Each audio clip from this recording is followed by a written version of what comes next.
Witam serdecznie. Tematem mojego spotkania będą jaskry azjatyckie. Malowała będę na tym bloku. To jest satyna. Ciekawa jestem, ponieważ zmalowałam już sobie ich kilka, ale na innych papierach. A teraz zobaczymy, jak wychodzi to na tym gładkim. Kwiaty są niesamowite. Namaluję w innej troszeczkę tonacji, ponieważ ten pomarańczowy już malowałam.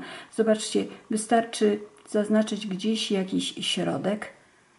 Te środki, kwiatki mają różne w zależności od kolorów, jaki mają.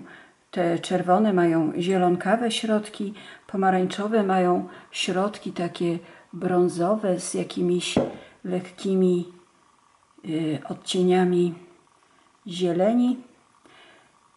Kwiat jest zbliżony troszeczkę do róży. Nawet szukając, jak się nazywa, bo szczerze powiedziawszy nie wiedziałam, to kliknęłam sobie kwiat podobny do róży. Nie wyszło mi nic, ale jak kliknęłam kwiat podobny do piwoni, wtedy wyszła mi nazwa tych kwiatów i pokazała się cała masa zdjęć. Taki podobny jak ten nawet mam w doniczce. Taki z delikatnym środkiem i z ciemniejszym brzegiem. One potrafią być też różowe. Wtedy gdzieś tam zaznaczę sobie środek i podobnie. Takich kilka ruchów, bardzo delikatnych. Chcę, aby ten kwiatek był naprawdę taki tylko muśnięty. Muszę sobie tutaj nawet wymieszać taki kolor. O, widzicie, taki, nie, ten może nie. Taki jakiś złamany róż. Takie bardzo jaśniutkie coś. Zrobię ich kilka. Może zrobię tak, aby ten wyglądał teraz w ten sposób, czyli środek mam tu i on jest jak gdyby odwrócony. Całość dzieje się tak. Jeżeli kwiat jest tak delikatny i tak mało koloru używam, no wtedy, a pokazać go chcę, no to wtedy wiadomo, że pokażę go, on mi wtedy wyjdzie, wyświetli się bardziej, jeżeli zrobię intensywniejsze tło.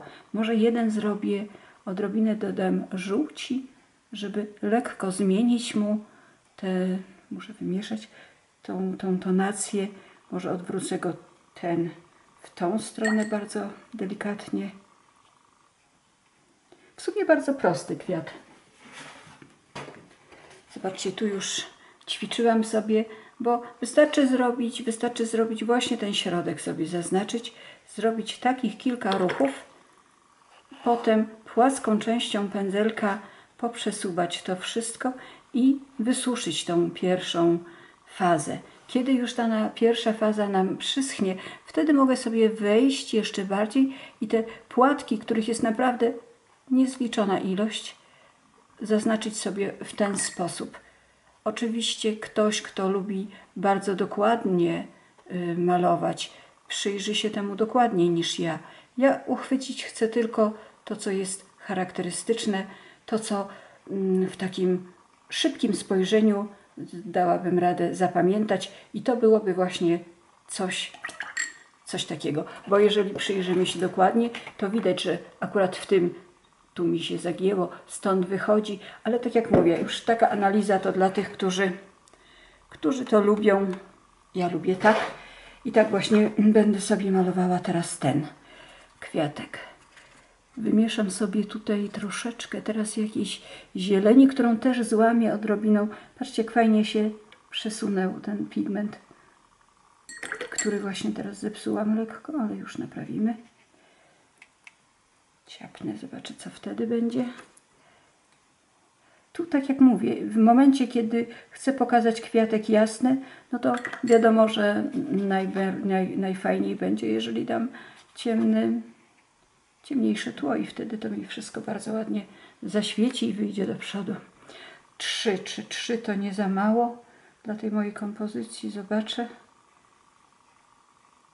Zresztą traktujmy to teraz jako ćwiczenia, by wam pokazać, jak się to dzieje, a już nie będę malowała zbyt wielu, bo wtedy wiadomo, że to trwa dłużej. Teraz wymieszam sobie tą zieleń z tym różem, który miałam i może jakiś pączek. Łodyżka jest prosta, dosyć masywna, jak na ten kwiatek i tu jakaś taka kula. Przesunę to odrobinę i mogę wejść troszeczkę z tym różem bardziej, a może tu pojadę i zrobię drugi, pokazując, że ten jest już troszeczkę większy. Robiąc to bardzo, bardzo leciutko, a może nawet gdzieś tu jakaś taki faktycznie tylko szept tego koloru. O, tak jakby tu były gdzieś 3, tego w ogóle nie dokończę. I niechby sobie to tak wyglądało. Tu znowu przesunął się kolor. Może dam tutaj, tu u góry dam troszeczkę intensywniej. Wymieszam sobie, żeby ten kolor faktycznie był ciemniejszy. Pozwolę mu się tutaj, może wejdę w ten okrąg. Weszłam troszeczkę z kolorem. To poprzesuwam. I teraz odsunę, ale nie za daleko. Nie chcę, aby powstały mi brzegi wyraźne, w związku z tym lekko wilgotnym pędzelkiem zaznaczę sobie tylko coś takiego. Tutaj ten ostrą krawędź też przesunę. Tak, tu podoba mi się ten kontrast z zieleni z tym różem. Te dwa są bardzo, bardzo fajne, takie bardzo delikatne. Tu może od razu dam troszeczkę intensywniej, póki papier jest jeszcze wilgotny i powędruję sobie tam, gdzie sam chcę, a nie gdzie ja go będę za chwileczkę przemieszczać, bo może przypadek sprawi, że będzie fajnie. Teraz środek. Środek to jakiś brąz. Muszę wymieszać coś odpowiedniego i tu w tym momencie dam tego koloru troszeczkę, nie za dużo.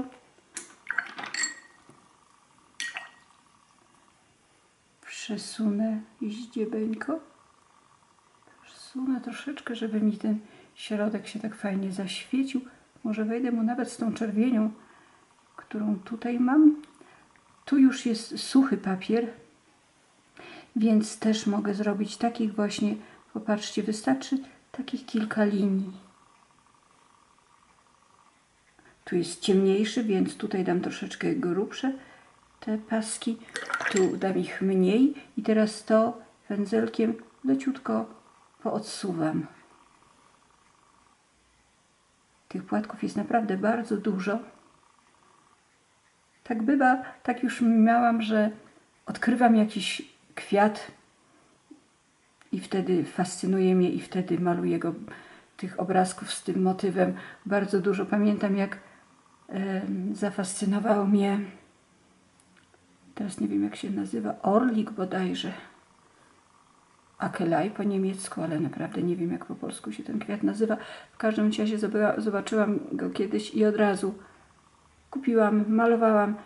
Podoba mi się w nim to, że sam sobie teraz rządzi i rozsiewa się i co roku znajduję ich dużo w ogródku, w moim małym ogródku. I już właśnie też widzę, że niedługo będzie kwitł i wtedy na pewno będę go znowu malowała. Tutaj dam ciemniej. Widzicie, dam ten kolor tak dosyć intensywny. To tak fajnie się zrobiło. Jest nie za mocno. Tu może przesunę odrobinkę i niech sobie tak to wygląda. Teraz ten kolor chcę, żeby to był taki przydymiony róż. Jak zrobię to? Zrobię to w ten sposób, żeby pokazać, muszę uważać, bo dotykam, żeby pokazać brzeg jednego, a tu gdzieś, gdzie zaczyna się ten następny. Sekundka, muszę tylko znaleźć. Tak, to będzie to. I teraz tu wjadę też i zrobię sobie znowu tych troszeczkę kilka takich linii. Ten pędzelek, dobrze się nim właśnie tą historię maluje, ponieważ on tym ostrym zaznacza mi to, co chcę, a potem fajnie mogę sobie płaską częścią rozmyć. I takie by to było coś. Mam uczucie, że w środek musi być jednak troszeczkę bardziej zaznaczone, więc zrobię mu maleńką kropeczkę. A teraz ten następny, który sekundka. Te niuanse w kolorach są nieprawdopodobne. Wystarczy odrobina czegoś i już robi się nam zupełnie inny kolor. Tutaj chcę pokazać, że ten jest bardziej z tyłu, więc dam taki kontrast na w te dwie strony.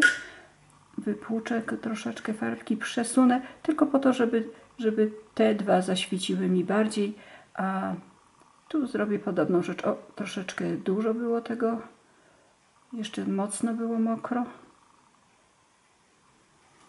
Tak, jeżeli jestem faktycznie niezadowolona, bo było mi tego za dużo, to mogę sobie zebrać troszeczkę farby tam, gdzie chciałam, żeby jednak było jej mniej, a potem na przysuszonym dam troszeczkę więcej. Tutaj też zaznaczę lekko środki. Zastanawiam się, czy ten nie jest zbyt intensywny. Mogę sobie to lekko przesunąć. Ten zrobił mi się taki bardzo jaśniutki. I niech sobie taki jest. Muszę tylko zerknąć na zdjęcie, jakby to mogło być. Dam mu ten środek tu. Widzicie, jak plama jest za duża, to potem tak mi się jakoś nie rozchodzi, nie tak jakbym chciała. I znowu ta sama historia. Czubkiem zaznaczam tylko kilka takich właśnie linii, a teraz dam temu troszeczkę popłynąć.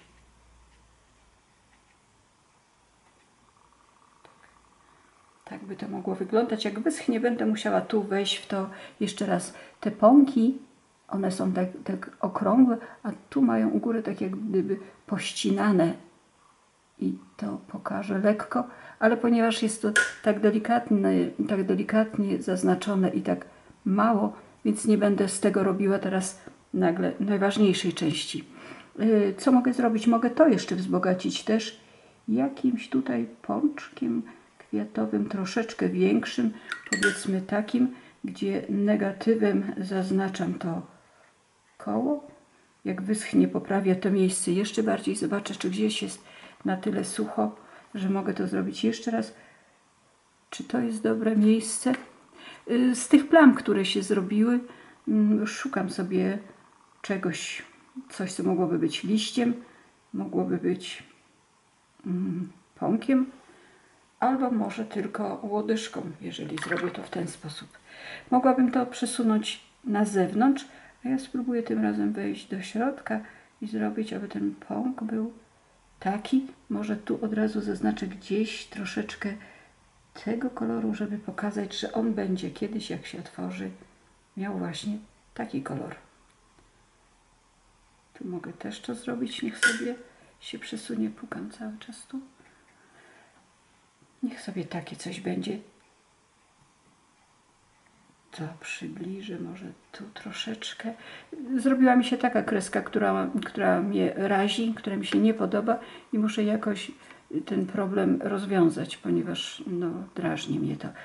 Co mogę zrobić? Może zrobię coś takiego, że tu zaznaczę, że tu był. Uwielbiam w akwareli to, że te wszystkie linie, nawet te, które wydawałyby się, że przeszkadzają, że szpecą, że nie pasują, przy nałożeniu konkretnej, jeszcze jednej warstwy farby, one przenikają się, znikają, nachodzą na siebie i czasami powstają całkiem fajne efekty. Także absolutnie nie panikować, jeżeli stanie się nam coś, czego nie chcieliśmy, tylko odważnie nałożyć jeszcze jedną warstwę albo położyć jeszcze jedną kreskę, kropkę i będzie fajnie. Jak będzie? A może? No zobaczymy. Ok. Tak sobie myślę, że dużo przy malowaniu. Czasami jak piszecie i czytam, nie bójcie się, połóżcie troszeczkę więcej tego koloru, zróbcie jakąś linię gdzieś, przesuńcie, kapnijcie sobie, niech tam się Wam przesuwa to wszystko. Najwyżej Wam nie wyjdzie. Nie wyjdzie Wam teraz, to nauczyliście się i wyjdzie Wam następnym razem, ale ten strach odbiera nam bardzo dużo i powoduje, że z lęku, że możemy zrobić coś nie tak, mało się dzieje, no bo co się ma dzieć, jak boimy się dotknąć papieru. W to miejsce wejdę jeszcze raz. Może coś tam jeszcze gdzieś poprawię, ale to by było na tyle w sumie. Z tym właśnie fajnym kwiatkiem, który jakoś sprawia mi tym razem w tym czasie bardzo dużo przyjemności. Życzę Wam fajnego malowania, jeśli Wam się podobało, i do następnego razu.